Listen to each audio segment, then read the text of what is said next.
Hi there, everybody. My name is Emily. I'm from the great state of Ohio. I was born and raised in Cincinnati, Ohio. I went to Ohio University in Athens, and I currently work and live in Dayton, Ohio. I got my undergraduate degree in English pre law and am taking a more non traditional route to lead me into the classroom to teach. I grew up thinking that I wanted to be a lawyer, but after taking an intro to education course in my first year at OU, I realized that um, law was not for me. Um, I knew that I loved kids. I knew that I loved to read. So I decided I was going to become a teacher. I spent 2 semesters working my butt off to get into the College of Education, switching from English to an education degree.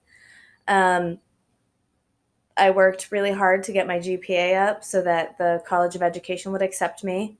Um, but sadly, that day never came. And this is where the story gets entertaining. So I get a phone call from my mom. I'm 21 years old at the time. I have been living by myself for a while. My mom has never really interfered in my schooling. She was never a helicopter parent until once in high school when I was failing algebra and was being threatened with not graduating. And then the other time was this specific moment where she had been in contact with an advisor I had never seen, never talked to, never heard of. And this is because I'd spent the past 2 years with an advisor in the education department. And so I get an email from the advisor that my mom had been talking to, and we had a meeting set up that very day. So it turns out my mom had been talking to my fake advisor. My original advisor had been on medical leave for all 3 years that I had been in college. So this advisor was assigned to me.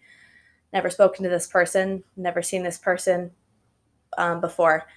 And so I'm sitting across from this woman and my mother, and they're both staring at me, saying, "What are you going to do now?" Um, I ended up cutting my losses and declaring a pre law track, a pre law concentration with my English degree. Um, I then took 4 literature classes and a French class at one time, fall semester of my 5th year. And then, spring semester of my 5th year, I took 6 literature classes all in one semester. I had the record of books um, rented from the bookstore on top of the 20 that I had already purchased. Between 20 and 30, I had rented 175 novels and textbooks for one semester. Um, we won't talk about whether or not I actually read all of those because it's nearly impossible to read 5 books for 5 classes at one time. Don't do that to yourself. Anyway, busted it all out.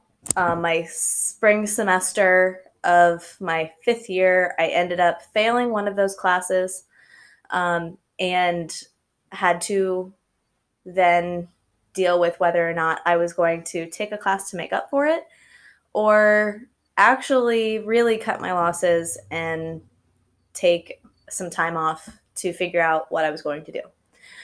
At this point in time, I started applying to jobs back in Dayton, Ohio, where my mom and stepdad currently live.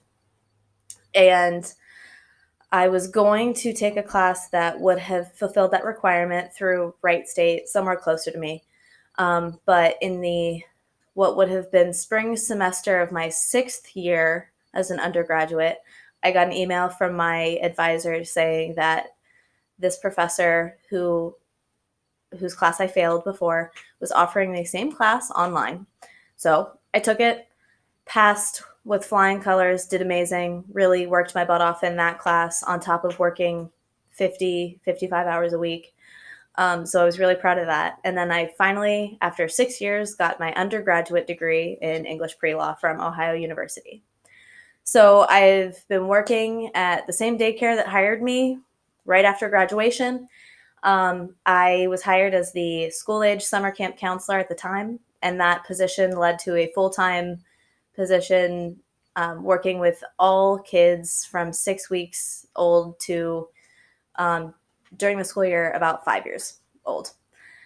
Um, I have used that time to realize that my heart really belongs in a high school classroom. I love the literature that they read and discuss and learn. And I have realized that my calling is in that area. So I am back here getting my master's um, to become a high school English teacher. Um, so, with all of my education background given to you, some fun facts about me. I have two dogs. You might have seen them in the background, kind of hanging out. They are both Chihuahua mixes. I've had them for 3 and 2 years respectively. Um, I was in a sorority during my undergrad career, and so there, um, I now have a love of painting and crafting, which really comes in handy with the little kids, coming up with fun things to do with them. Um, and then I also really love to read. That's where my English degree comes in. Sorry. And I have challenged myself to read 100 books by the end of the year. So that's just a little bit about me. And thanks for watching.